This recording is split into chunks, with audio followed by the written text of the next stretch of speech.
Bakit nga ba binatikos si Kiefer Alas sa pagpanaw ni Rene Baterbonia at Divine Adili? Ano nga ba ang katotohanan sa likod ng isyong ito? Sabay nating alamin sa video na ito.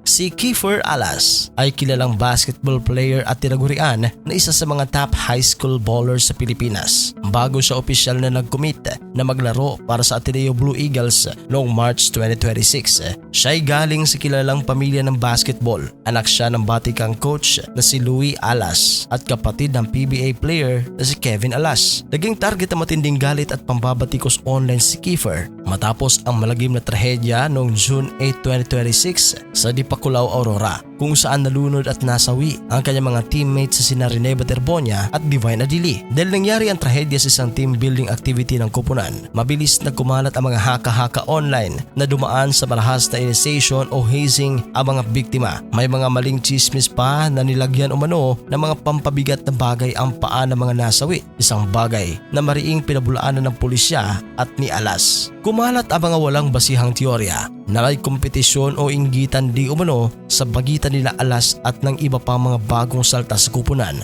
partikular na kay Rene Baterbonia. Inakusahan sila ng publiko na sadyang pinabayaan o hindi tinulungan ng mga biktima habang nasa dagat dahil naging pribado ang pamilya at ang universidad sa unang araw matapos ang insidente. Lumikha ito ng information vacuum o kakulangan sa totoong detalye. Dahil dito, dinala ng publiko ang sisi sa mga natitirang sikat na players na buhay tulad ni Alas bilang mga mukha ng kupunan.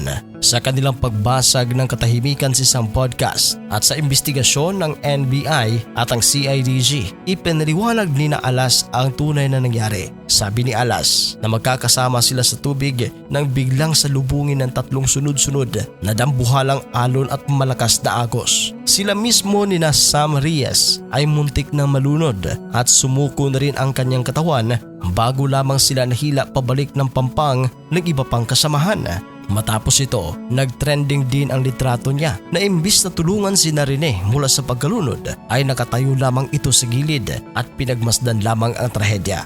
Nang bumisita naman si Alas sa burol ni Rene ay personal sila nagkita ng nanay ni Rene at tinanong ito kung siya ba ang kasama ng kanyang anak na malunod. Sinagot naman ito sa gilid ni Coach Jess at sinabing oo. May bigla namang lumapit kay Alas at pinalayo sa nanay ni Baterbonia. Opisyal na inihayag na Department of Interior and Local Government o DILG na sina Kiefer Alas at ang iba pang natitirang manlalaro ay itinuturing ding mga biktima na nakaligtas sa trahedya. Sa halip ng mga manlalaro, ang mga kinasuhan ng paglabag na Anti-Hazing Act dahil sa hindi otorisadong training camp ay ang mga nagbitiw na coach na sina Tam Baldwin at 10 iba pa na mga coaching staff. Para sa inyong reaksyon, mag-comment lang sa comment section. At sa mga hindi pa nakapag-subscribe, huwag kalimutan na mag-subscribe sa Showbiz Caster. Maraming salamat po.